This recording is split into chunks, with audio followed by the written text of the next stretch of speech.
Olá, muito boa tarde, tudo bom? Vamos aguardar aí mais uns 5 minutos para que alguém entre por acaso e não pegue no meio do caminho. Então a gente vai dar 5 minutinhos e logo em seguida a gente vai começar. Vou fechar aqui a câmera e em 5 minutos a gente retorna, aguardando por alguém que eventualmente for chegar.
Olá, agora definitivamente de volta para a gente tratar de mais um tema muito importante de teoria geral do processo, qual seja jurisdição.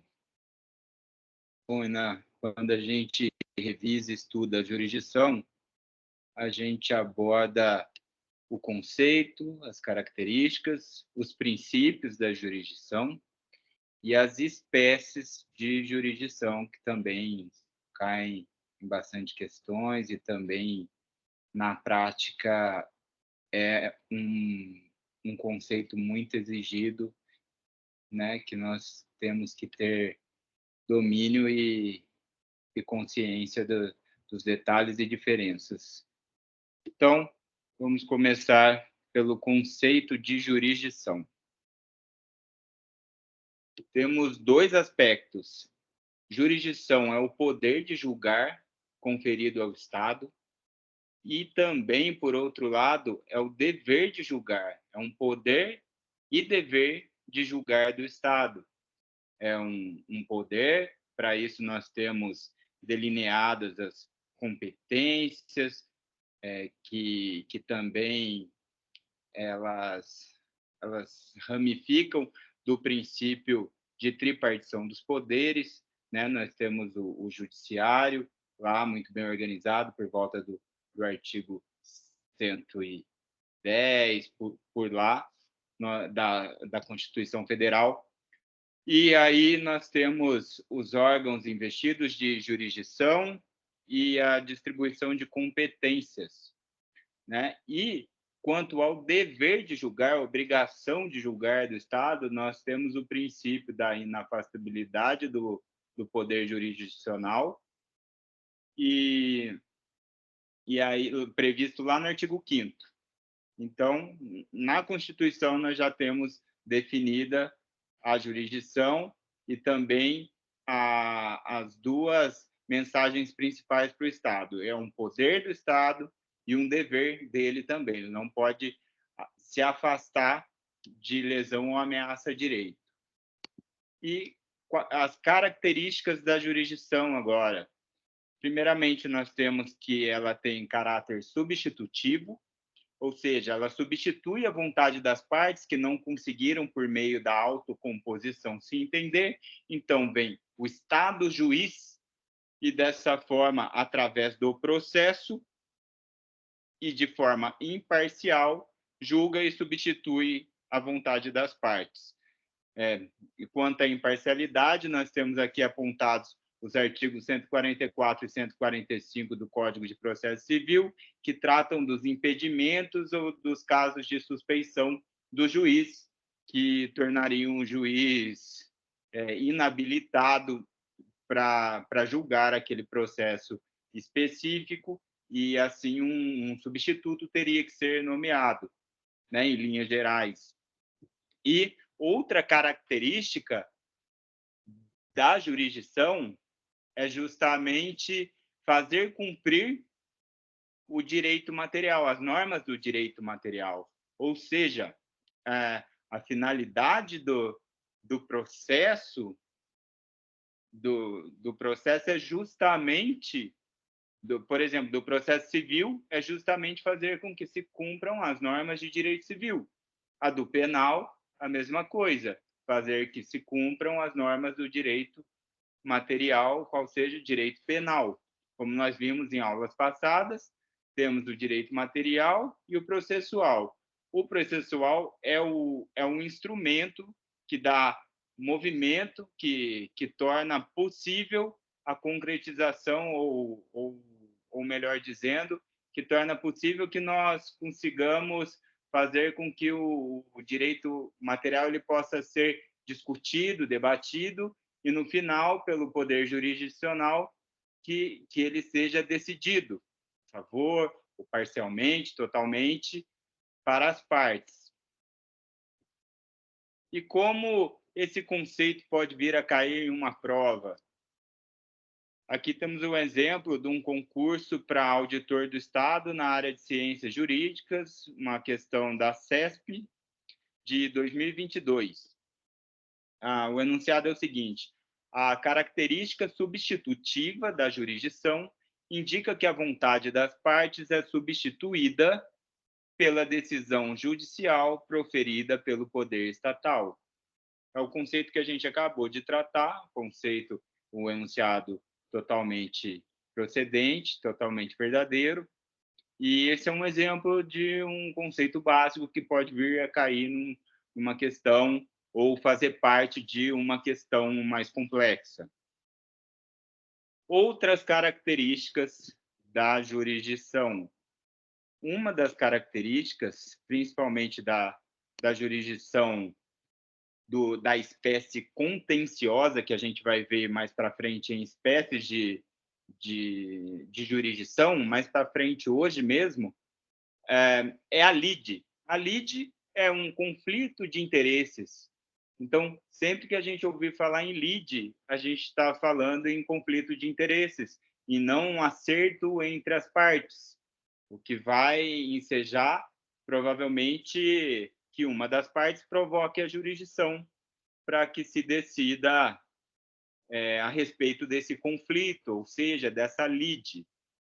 E outra característica da jurisdição é a necessidade de interferência do Estado em acontecimentos privados, como também se dá na jurisdição voluntária, que é aquela onde o Estado precisa dar uma declaração, oficializar ou autenticar, ou dar autenticidade a atos privados. Como, por exemplo, numa ação declaratória.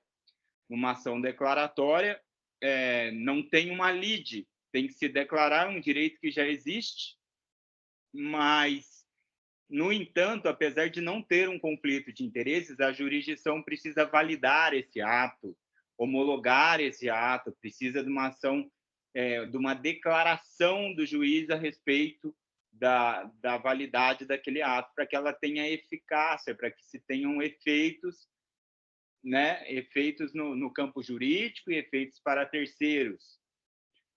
Outra característica, que é inclusive um princípio que nós já abordamos numa aula passada, previsto no artigo 5º também, que é o princípio da inércia. O juiz, ele fica, entre aspas, parado, esperando que ele seja provocado, porque senão ele seria imparcial, e a imparcialidade também é uma das garantias, um dos princípios constitucionais também, que nós temos para a jurisdição ou para o juiz. Então, no caso quando a gente fala em inércia, quer dizer que a jurisdição espera que uma das partes provoque para exigir aquele direito através de uma ação.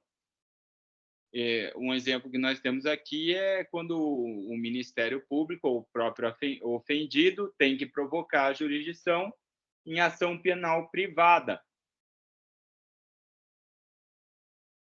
Outra característica que nós temos aqui da jurisdição é a definitividade ou imutabilidade das decisões, que é, claro, uma questão em defesa e também por motivos de segurança jurídica, que é outro princípio que nós vimos também previsto lá no artigo 5º, né? Então, por questões de segurança jurídica, via de regra, a justiça é definitiva. A sentença, a decisão, né, depois que se torna coisa julgada, depois que se tem o trânsito em julgado definitivo, via de regra, por questões de segurança jurídica, de ordem também, as decisões da jurisdição são definitivas.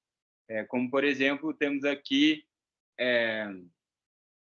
as exceções previstas no artigo 5º, que são a coisa julgada, o ato jurídico perfeito e o direito adquirido. Então, quando já tivermos uma sentença transitada em julgado, quando esse ato já tiver sido completado e efetuado antes de alguma mudança, ou já se constatar direito adquirido, aí teremos apenas as exceções à definitividade, à imutabilidade das decisões jurisdicionais, mas, via de regra, é uma característica que diferencia das funções legislativas e administrativas a jurisdição, porque atos legislativos podem ser emendados, modificados, né? Observando, claro, os processos e procedimentos para isso, assim como os atos administrativos também eles podem sofrer alterações, mas os atos jurisdicionais, via de regra, não podem ser mudados, eles são definitivos. Então, característica 5 da jurisdição é que a jurisdição é uma só, a jurisdição é una e indivisível. Nós vamos tratar, nos próximos slides também, de espécies de jurisdição, mas quando a gente fala em espécies, a gente não quer dizer que a jurisdição é mais de uma, a gente quer dizer que a jurisdição ela se subdivide em competências. É uma classificação para falar das competências, como, por exemplo, a jurisdição penal, a civil, mas a jurisdição ela faz parte de um bloco só, que é o bloco do poder de julgar do Estado. O poder de julgar do Estado é um só. E nós temos classificações de acordo com a competência, dependendo do órgão, da matéria, né? Pode ser uma jurisdição especial, como quando formos tratar de direitos do trabalho, trataremos da jurisdição trabalhista, né? Quando for um caso envolvendo algum ente da União, por exemplo, falaremos aí do ramo da justiça especial, né? Da justiça federal, da justiça comum federal. Então, a jurisdição é uma só, mas ela tem as espécies. Mas não podemos esquecer que o poder julgar do Estado é um só, é indivisível. E ele se ramifica e ele se multiplica em competências. E agora temos que tratar da diferença entre a função jurisdicional, a função legislativa e a administrativa. Antes, é muito bom a gente lembrar que dos três poderes, nós temos também, cada um deles, ao mesmo tempo que ele tem uma função principal, uma função típica, ele também traz suas funções atípicas. Ou seja, a jurisdição, o que ela faz em primeiro lugar? Ela julga, ela diz o direito, mas também nas funções atípicas, ela pode exercer funções normativas, né? Os regimentos internos dos tribunais, por exemplo, eles são atos normativos. Então, de certa forma, podemos dizer que atipicamente a jurisdição também legisla em sentido amplo, ou que também se administra aos processos administrativos também, dentro dos processos disciplinares, por exemplo, dentro do âmbito jurisdicional. E o mesmo acontece com os outros poderes, porque nós temos que lembrar da teoria dos pesos e contrapesos, né? Onde a gente tem que os três poderes eles têm uma função principal, mas para equilibrar o sistema, eles também exercem funções dos outros poderes para que eles sejam independentes e harmônicos entre si nos termos da Constituição. Então, temos aqui a função jurisdicional e a legislativa. A diferença principal é que a jurisdição ela trata do caso concreto, né? Quando uma das partes provoca a jurisdição, se trata daquele caso. A gente vai considerar os fatos, cada acontecimento daquele fato específico, daquele caso concreto. E já a função legislativa, ela cria normas abstratas que vão servir para que nós possamos avaliar, para que o juiz possa avaliar o caso concreto e assim proferir a sua decisão, que é uma característica da jurisdição. Então, para a gente deixar ainda mais claro, é assim, a função legislativa, ela cria, por exemplo, uma norma abstrata que diz que se você, diante do inadimplemento, você devedor, tem a responsabilidade de arcar com aquele prejuízo, com aquele dano. O caso concreto, ele vai tratar das pessoas envolvidas naquele caso, como, por exemplo, o devedor X, o Paulo, por exemplo, ele deve para o Gustavo, e aí a jurisdição aplica no caso concreto, enquanto que o legislativo cria aquela lei de forma geral para englobar todos os casos que vierem a acontecer.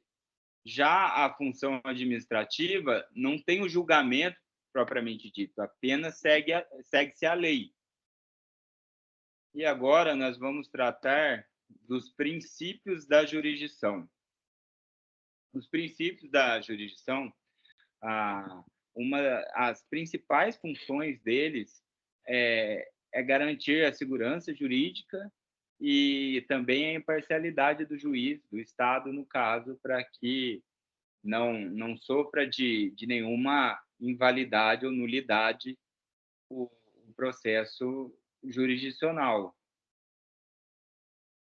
Temos aqui os seguintes princípios que nós vamos tratar agora: o princípio da investidura, o princípio da aderência ao território, o princípio da indelegabilidade, princípio da inevitabilidade, princípio que nós já falamos da inafastabilidade, princípio do juiz natural e o princípio também já mencionado, muito cobrado, o da inércia.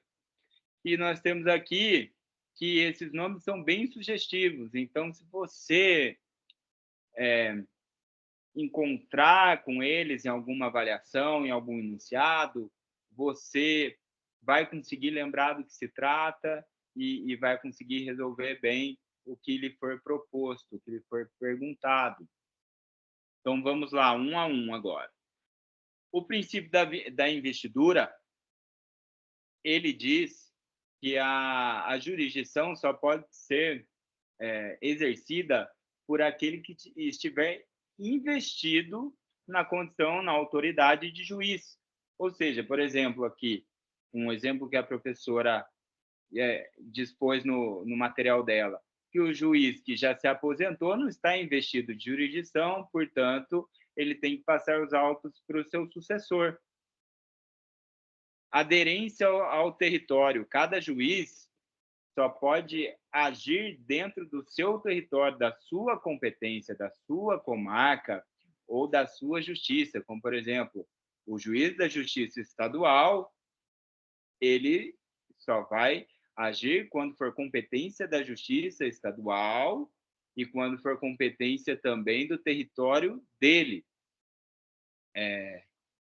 Temos aqui também o princípio da indelegabilidade, ou seja, esse princípio constitucional, diga-se de passagem, ele diz que aquele poder investido, o poder judiciário, ele não pode passar para outro poder, ou aquele investido de jurisdição não pode passar para outro e muito menos se negar a julgar. Como a gente disse no começo, além de um poder do Estado, é uma obrigação. E essa obrigação é indelegável, não se pode transmitir a outro. É o juiz competente que deve exercer a jurisdição e não pode se abster daquilo, e muito menos transferir a outro. Outro princípio, inevitabilidade ou imperatividade, ou seja, uma vez que proferida a sentença do trânsito em condição de trânsito em julgado, né, onde não couber mais recurso, aquelas partes elas são obrigadas a seguir aquela decisão. Não pode escolher, é inevitável, é imperativo, certo? Agora temos o outro princípio, que é o princípio do juiz natural, diante do qual ninguém pode ser privado de julgamento por juiz constitucionalmente competente, investido e imparcial. A CF veda a criação de tribunais de exceção no Brasil. E nós já tratamos sobre esse assunto quando a gente estava falando do artigo 5º, né, dos direitos individuais e coletivos, né, dos direitos fundamentais, que, inclusive, como nós vimos, são cláusulas pétreas. Então, quando a gente diz que tem que ser o juiz natural, é que não pode ser criado um juiz especificamente para o seu caso. Ah, se você tem um caso, você, por exemplo, é réu de um caso, não pode ser criado um tribunal para julgar você, porque ele já nasceria imparcial, como é o caso do Tribunal de Nuremberg, depois dos crimes cometidos pelo nazismo, como a gente já estudou juntos nas primeiras aulas. Esse tribunal foi criado só para aquilo, então ele nasceu já imparcial. Ele já nasceu, pode-se dizer, que com uma intenção, né, de julgamento. Então, para que nós tenhamos o nosso direito a sermos julgados por juízes que julgarão a todos também, e para que não se crie um tribunal só para resolver um caso que seria imparcial, repito, nós temos o princípio constitucional do juiz natural.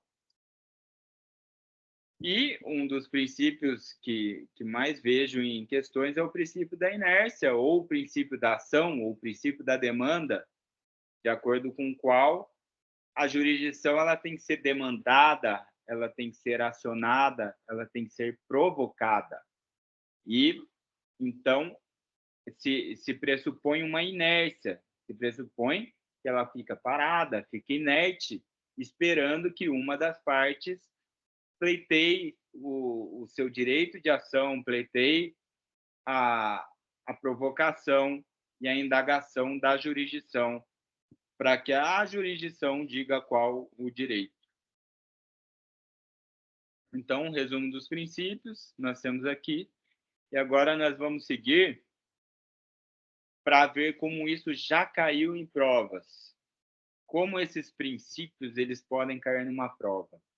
Temos aqui um concurso para advogado júnior. O enunciado é o seguinte: a jurisdição engloba a área territorial sobre a qual o Estado a detém para aplicar o direito a um determinado caso por meio dos juízes e tribunais. É uma característica da jurisdição a voluntariedade. A decisão da jurisdição é voluntária, você aceitar? Você aceita se quiser, se não quiser, tudo bem. O juiz dá a sentença e é voluntário para você aceitar, se quer ou não. Delegabilidade. A jurisdição pode delegar o poder jurisdicional. Irrecorribilidade. Não, existe recurso, certo? Transitoriedade. É transitório ou é imperativo? Ou é uma característica da jurisdição que as decisões tenham imperatividade, que ela seja uma palavra firme, imperativa, que as partes são obrigadas a aceitar, uma vez que provocada a jurisdição, a sentença, a decisão final, ela tem força máxima de imperatividade. Portanto, é isso mesmo. A inevitabilidade, a imperatividade das decisões judiciais é uma característica da jurisdição, né? Ao contrário do que diz a letra A, não é voluntário. E a questão 2 aqui, para analista judicial, nós temos aqui o que diz o artigo 2º do Código de Processo Civil. O processo começa por iniciativa da parte e se desenvolve por impulso oficial, salvo as exceções previstas em lei. Nesse dispositivo encontra-se retratado o seguinte princípio. Bom, antes vamos ler mais uma vez o enunciado, ou melhor, vamos ler a letra da lei de novo. O processo começa por iniciativa da parte. Por iniciativa da parte e se desenvolve por impulso oficial. Aqui nós estamos falando do último princípio que a gente leu ali, né?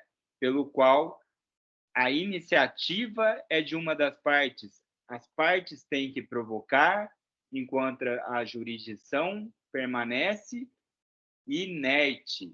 Então, letra B, inércia da jurisdição, o princípio da inércia, da demanda, da ação. Portanto, as partes provocam a jurisdição, que fica inerte até esse momento.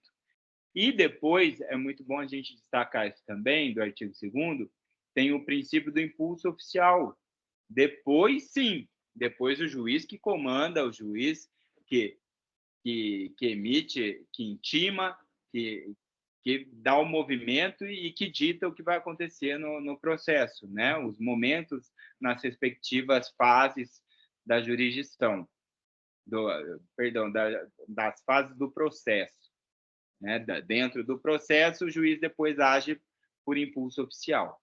Mas começa-se tudo com a jurisdição inerte e a parte interessada provocando o juiz, provocando a jurisdição através do seu direito de ação. As dimensões da jurisdição. A jurisdição, ela também engloba a execução, né? A jurisdição, primeiro, diz o direito, né? Avalia e diz o direito, julga, né? Como diz o conceito de jurisdição que a gente acabou de ver, ela tem o poder de dizer o direito, o poder de julgar do Estado, né? Mas também contempla, sim, a fase de execução. Poderes da jurisdição. Temos o poder jurisdicional propriamente dito, que é esse de dizer o direito, de julgar dentro do processo, de dizer, por impulso oficial também conduzir o processo, mas temos também o poder de polícia, previsto no artigo 794 do Código Processual Penal. Nós temos um exemplo aqui, que é o poder de polícia das audiências, que autoriza a polícia interna da jurisdição a manter ordem e respeito, né? Até porque, por conta de outros princípios, vê-se também que se necessita desse poder de polícia para que se tenha ordem, respeito, segurança jurídica, segurança de uma forma geral. E agora a gente vai tratar de um assunto que é dos mais importantes, depois que a gente tece toda essa linha, vem lá do conceito, vem dos princípios, agora nós temos as espécies de jurisdição. E vale lembrar que a característica que a gente não pode esquecer de forma alguma é que a jurisdição é uma só. Ela é o poder de julgar do Estado e ele não se divide. É um só. Ele é detido pelo Estado. E agora nós vamos tratar de espécies porque dentro desse grande poder do Estado de julgar, nós temos a repartição de competências, ou temos, né, as competências que organizam e até mesmo tratam de assuntos especiais, de acordo com a matéria, de acordo com a matéria, de acordo com o território também, ou de acordo com o ente envolvido na lide, nós vamos ter diferentes competências, né? Juízes naturais, juízes competentes para julgar, mas isso não quer dizer que a jurisdição deixe de ser uma, porque ela sempre vai pertencer ao Estado, ela sempre faz parte daquele grande poder judiciário, que é um só. Então, temos aqui, para a gente enxergar de uma forma panorâmica, nós vamos tratar das espécies de jurisdição, quais sejam. São jurisdições que elas têm, não seria exatamente uma jurisdição oposta, até porque a gente sabe que elas se coincidem muitas vezes, mas são divisões importantes quanto à competência. Por exemplo, jurisdição penal e a jurisdição civil, temos a jurisdição especial e a jurisdição comum, temos a jurisdição superior e a inferior, temos a jurisdição de direito e a de equidade, e temos a jurisdição voluntária e a jurisdição contenciosa. E agora nós vamos ver uma a uma.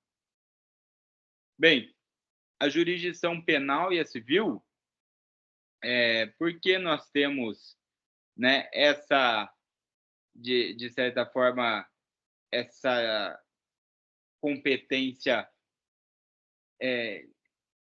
não dividida, não gostaria de usar o dividido, porque a gente diz que a jurisdição é indivisível. Então, por que temos a competência pela matéria penal e a competência pela matéria civil? Justamente para que a matéria penal seja tratada por aquele juízo competente, aquele juízo natural, e o civil também seja tratado por aquele juízo competente, juízo natural. Então, a jurisdição penal, ela ocupa as causas penais, as pretensões punitivas, e a jurisdição civil, ela cuida de todas as outras pretensões, a tributária, todas as outras, né? A gente diz que é a jurisdição civil.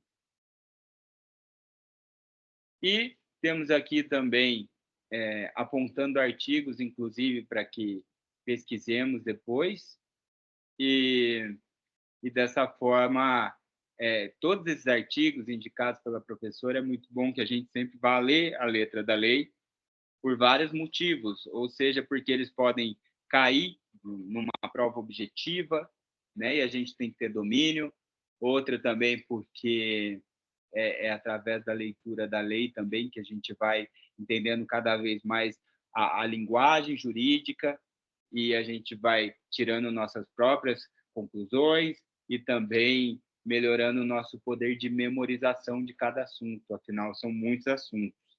Então, nós temos aqui exemplos de relação entre a jurisdição penal e a jurisdição civil. Por exemplo, nós temos a eficácia civil da sentença penal condenatória transitada em julgado, que é o item B aqui. Trata-se de um efeito secundário da sentença penal, a obrigação civil de indenizar o dano. Ou seja, essa obrigação não será mais discutida na esfera civil, porque ela já foi discutida na penal. Então, basta só aquela parte que já foi condenada, que já foi obrigada a cumprir, que ela cumpra também no âmbito civil, indenizando o dano. E temos aqui também, só para a gente voltar, temos também a suspensão do processo civil em razão da ambivalência da decisão proferida em esfera criminal, ou seja, pode ser que uma decisão ela valha para as duas, né? Uma decisão no processo penal valha também para o âmbito civil, então esse processo civil ele vai ser suspenso, tendo em vista que a jurisdição já deu o seu parecer sobre o caso. Inclusive, é nesses casos que a gente vê que a jurisdição é uma só. Apesar de ter competências, né, que ramificam de certa forma, a jurisdição, a gente vê nessas relações entre a jurisdição penal e a civil, como, por exemplo, que a decisão de um não vale para o outro e não precisa e nem deve, nem será trazida à tona na outra esfera, na jurisdição civil, por exemplo. Então, nós temos aí a prova de que realmente a jurisdição é uma só e que muitas vezes essas espécies de jurisdição elas vão se comunicar até para que se tenha mais celeridade nos processos, rapidez, para que não precise se revisitar o que a jurisdição já julgou, né? Não faz o menor sentido e só atrasaria muito mais as coisas. Temos aqui jurisdição especial e comum. A jurisdição especial por exemplo, a Justiça do Trabalho, a Justiça Eleitoral, a Justiça Militar, né? É a competência específica. E mais para frente nós veremos que essas justiças especiais elas serão acionadas por conta da matéria específica, né? Quando, por exemplo, quando for um assunto relacionado à justiça eleitoral, inelegibilidade, por exemplo, de um candidato, né? Estamos em ano de eleição, justiça federal eleitoral vai ser muito e está sendo muito acionada já para cuidar daquilo que lhe é competência. E, por outro lado, em competência residual, nós temos a justiça comum. O que quer dizer competência residual da justiça comum? Quer dizer que, quando não for caso para a justiça especial, vai ser caso para a justiça comum. E aí nós temos que a justiça comum, ela se subdivide em justiça comum federal, justiça comum estadual, né?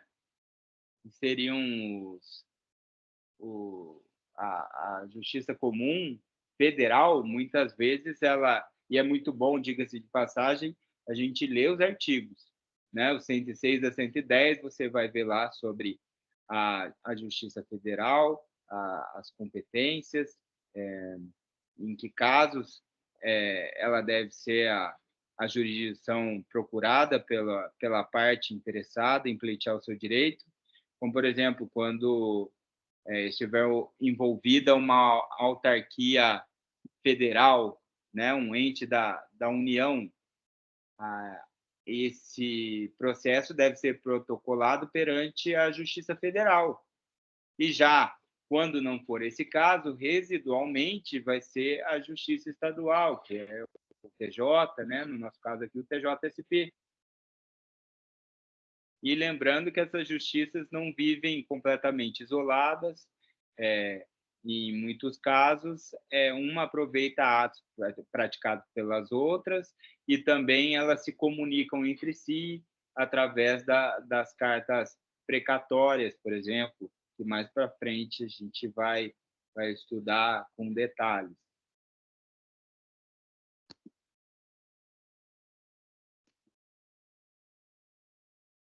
Então, jurisdição superior e inferior. O que a gente entende quando a gente fala, né, em superior e inferior? É justamente a, a primeira e a segunda instâncias, né? É o princípio do duplo grau de jurisdição, né? É o direito à revisão das decisões, é o direito do recurso, é o direito do processo ser analisado por um órgão colegiado, né, via de regra.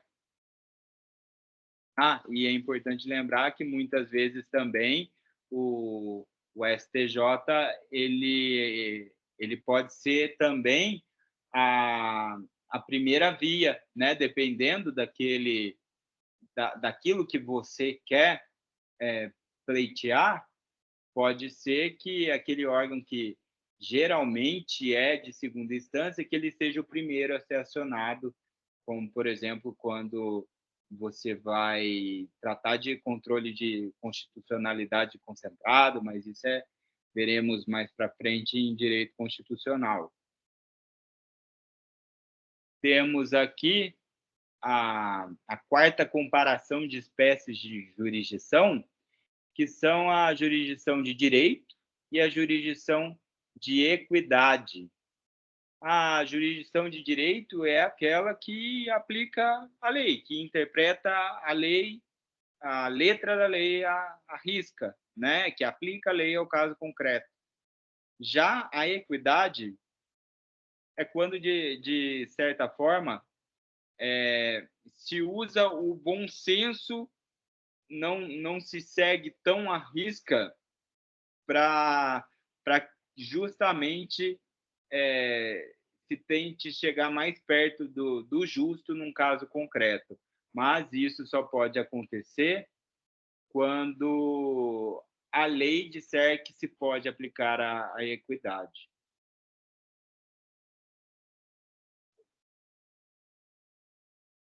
Como, por exemplo, A jurisdição de equidade pode ser convencionada pelas partes no processo de arbitragem, né? É sempre admitida nos juizados especiais e também é sempre utilizada nos casos de jurisdição voluntária. E por falar em jurisdição voluntária, temos que o último comparativo de espécies de jurisdição justamente trata da jurisdição voluntária e a jurisdição contenciosa. De forma a resumir, a gente pode falar que a jurisdição contenciosa é aquela que é marcada pelo conflito de interesses, pela lide. Jurisdição contenciosa é essa que tradicionalmente a gente vê acontecer no processo. É assim, uma parte A tem um interesse, a outra discorda desse interesse, então elas vão para o processo e a jurisdição contenciosa é quem vai analisar as provas, é quem vai analisar os fatos e vai resolver esse conflito de interesse com uma decisão, né, imparcial, com uma decisão equilibrada. Agora, a jurisdição voluntária, ela é diferente. Ela acontece muito, por exemplo, que eu acho um exemplo que é bem, bem emblemático para que a gente entenda, a jurisdição voluntária ela pode acontecer naquelas ações meramente declaratórias. Por exemplo, uso capião. Já houve a prescrição e o decurso do tempo necessário para que aquela pessoa, apenas pela posse, né, viesse a ter o direito a pleitear pelo uso capião. Ela já completou o tempo da lei, né, estando em posse do imóvel. Então, cabe a ela uma ação declaratória para que o juiz apenas declare, não vai ter um conflito de interesse, ele só tem que conferir para ver se realmente, por exemplo, aqueles 5 ou aqueles 10 anos se passaram numa posse mansa e pacífica para que ele possa declarar o uso capião, para que ele possa declarar que aquela pessoa que possuiu pelo tempo necessário, que agora ela tem a propriedade daquele terreno. Então, como a gente pode ver no exemplo de uma ação declaratória, no caso do uso capião, a jurisdição ela tem sim que ser acionada, mas é para que ela possa confirmar, declarar, dar publicidade, né, daquele acontecimento particular, mas que ela possa atestar aquilo para que terceiros saibam, para que aquilo tenha realmente o aval e a ciência do poder judiciário. Então, é essa a diferença entre contencioso e voluntário. No voluntário, você não vai ter, propriamente dito, um conflito de interesses. Você vai precisar que a jurisdição homologue, por exemplo, uma sentença arbitral, a jurisdição avalia, vê se preencheu os requisitos da sentença da arbitragem e homologa. Então, quando a gente fala em homologação, em autenticação, por exemplo, o próprio cartório ele é investido de jurisdição para dar validade a certos atos. Por exemplo, no direito empresarial, quando, quando se faz um balanço, quando a empresa precisa da autenticidade do cartório, é o cartório investido de jurisdição que ele atesta, que ele confirma, que ele dá publicidade para terceiros, né? Que ele confere autenticidade ao documento. Sem a jurisdição voluntária, aquele documento não se torna autêntico, não tem validade para terceiros. Então, essa é uma espécie da jurisdição que não trata de conflitos propriamente ditos, mas é a presente necessidade de que o Estado interfira em certos acontecimentos particulares de forma a validar, a confirmar, a declarar, a publicar aquilo para que os demais tenham conhecimento. No casamento também, né, a jurisdição voluntária dá publicidade ao casamento, por exemplo.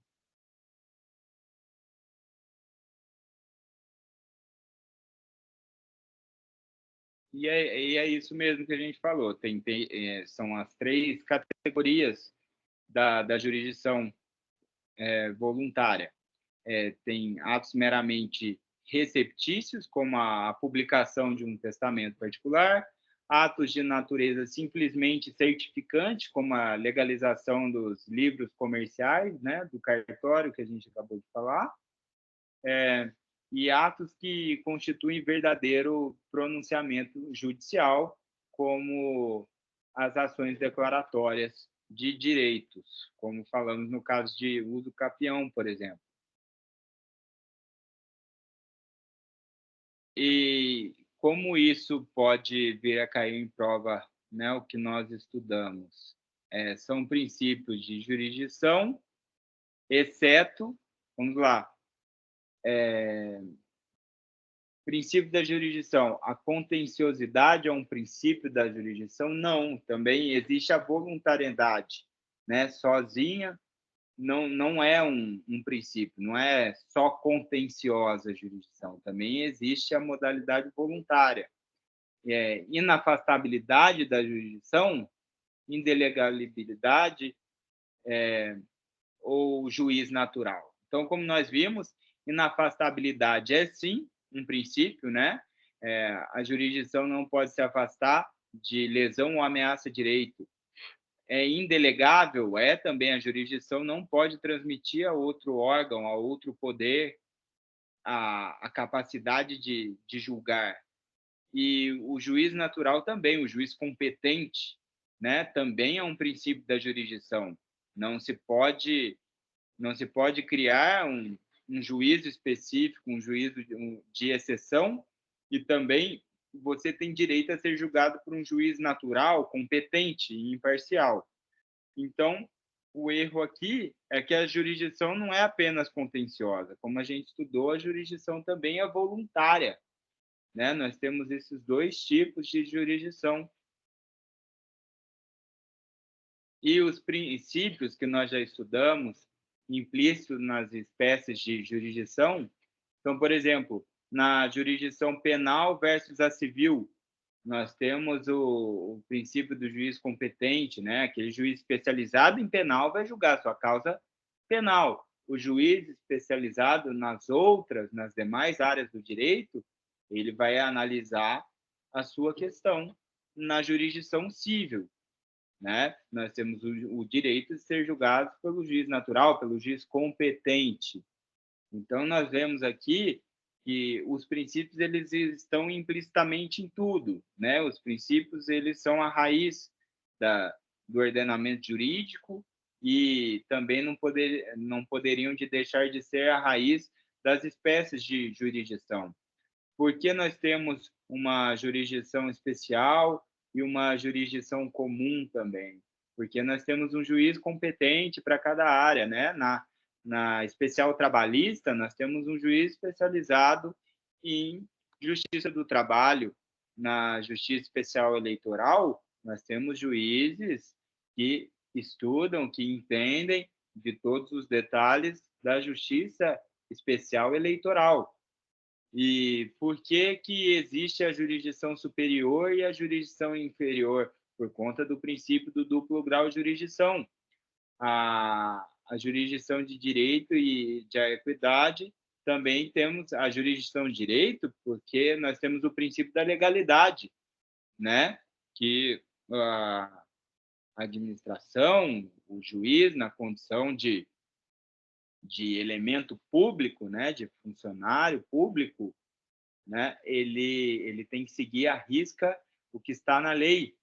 E na equidade, ele exerce também o livre convencimento motivado dele, né? E aí nós temos princípios que nós já estudamos para a gente ver como tudo se forma a partir do princípio. A jurisdição voluntária nós temos por questões de interesse público, ou seja, do princípio do interesse público, da supremacia do interesse público, né?